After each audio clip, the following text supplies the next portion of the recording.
Hi everyone, welcome to Homerino Collectibles, and this is Ultimate Green Goblin. Now this is the builder-figure for the Amazing Spider-Man 2 Marvel Legends Infinite Series wave, and this is so cool. This figure is actually some new parts, some old parts, but I really don't care about that. A lot of people tend to moan a little bit when parts are reused, but this honestly is the most perfect use of reused parts that I've ever seen. This is just so cool. Now this Spider-Man right here is Miles Morales. This is the Ultimate Spider-Man right now. So really, this is how you should be displaying this figure. A lot of people don't really want this as a build-a-figure because they can't put him in their displays anywhere. He does look really awesome next to this guy, and as a quick size comparison, you can see pretty much just how big he is next to Spider-Man there. So that's good, but I really do think that you need this guy if you want a really awesome display, because this is the Ultimate Universe, so this is the Spider-Man that you need. So this is from the Amazing Spider-Man 1 wave of figures, where there was the Lizard and Spider-Man, like the actual Spider-Man from the film. So definitely I think you should pick this up, and I'll put the link in the description for this review. And I'll also put links in the description for all the other reviews that make up the parts for this guy. So let's bring him in and have a closer look. So to start with, if you want your kids to have nightmares, this is definitely what you want to be buying for them. Can you buy anything else that looks a little bit more like some kind of a devil or a monster from hell or something? I don't think so. I think this pretty much fits the bill. He just looks so incredibly cool. Now the parts that are reused to make this is the Hulk from the first Avengers film. That being said, it's not too many. Now the chest, that's completely the Hulk. It's just a darker skin colour. And then the legs here, they are all Hulk but darker colour except for the feet. So the feet have these new toes on there and like all these bumps on the skin and the veins. And then up in the arms, these are completely new moulded parts. You can see he has spikes on his shoulders. And then we have the fire here. I'll just take this side off so you can see he has awesome spikes there, even on that elbow joint right in there. That's really cool. And the veins and all these bumpy skin carries on. And then he has really nice open hands with his big claws there. Looks really awesome. And then the head is obviously a newly molded piece, which is incredibly accurate. Awesome eyes there. It's like red eyes, but as you can see it has gold in the centre of the eyes too, and they shine like crazy. It looks so menacing.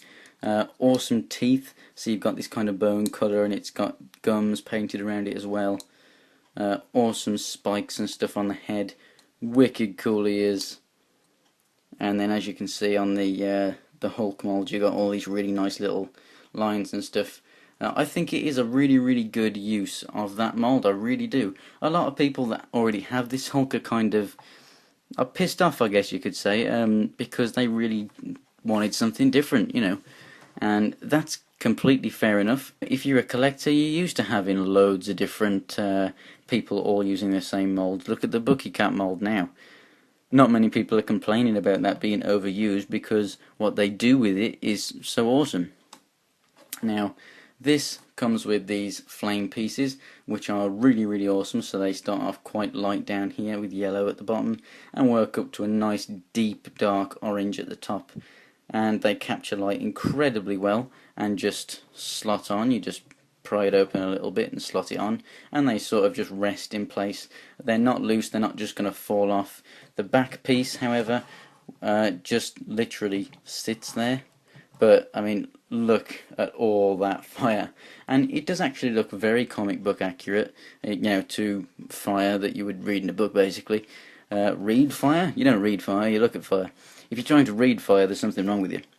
But this fire really is awesome, and I would definitely say if there's kids watching, don't try to recreate this by painting yourself green and setting yourself on fire, that is definitely not a good example to follow.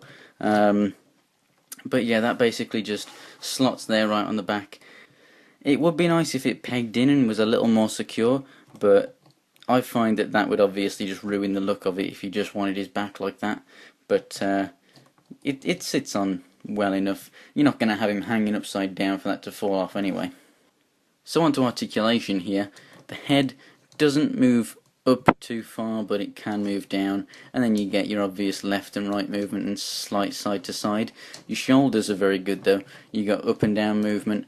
You got your full 360. You've got a swivel at the bicep. I'll just take the fire off here, and then you get double jointed arms, which are very, very nice. The hands rotate and also move in and out.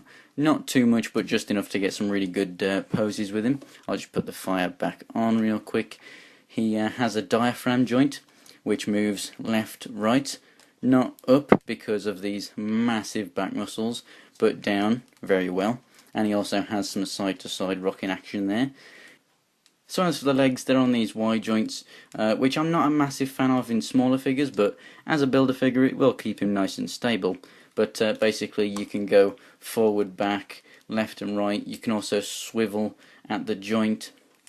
He has pliable rubber in the jeans here, as you can see, moves out the way, meaning that you can fully utilise the double jointed knee, and then the foot moves on a ankle pivot and goes up and down, and he's also ratcheted, so no worries about holding this guy's weight. And as figures go, he is quite heavy really, but you're going to expect it something of this size. So 100%, if you like the Ultimate Green Goblin, this is definitely worth getting the all the figures from the wave to get. But if you don't want to do that, if you don't want those figures, then definitely go and try and get the parts from eBay, but you might be ripped off because of people who don't want them and try and make a bit of a profit from them. But I think that you really should try and find this if you can, even if you just want it for like the fire or something, and use it for something else, or maybe repaint him and use this actual mold for something else. It's definitely something that you should pick up, and as builder figures go, he's massive. He's not like a little Rocket Raccoon or something, or Puck. You're definitely getting what you pay for with this guy. So the downsides to this figure, I would definitely say that the bones, the colour that they use for all these spikes, they really should have used that on the nails on the hands and feet to really distinguish them, because they've gone into so much detail with the face and then painting all the spikes, but then they haven't even painted the nails. It kind of annoys me. But at the same time, it doesn't really matter too much. The flames distract you from it a little bit, but if you look at all that colour and awesomeness, look down at the feet and it's like, oh, his nails aren't painted, and his claws. It's just little attentions to detail that they've done, like with the gold on the eyes and everything, that they didn't have to do, but just looks absolutely incredible that they have actually done. But then the obvious things, like painting those, they haven't. So it's a little annoying, but it doesn't matter too much. So that's it. Thanks for watching, everyone. Remember the contest, and you can go ahead and subscribe, and you'll be entered to win one of the 2 Spider-Man figures. That's the Amazing Spider-Man and the Superior Spider-Man figure. So click the link in the description if you want to find out more about the contest. Thanks for watching, everyone, and I'll see you in the next review.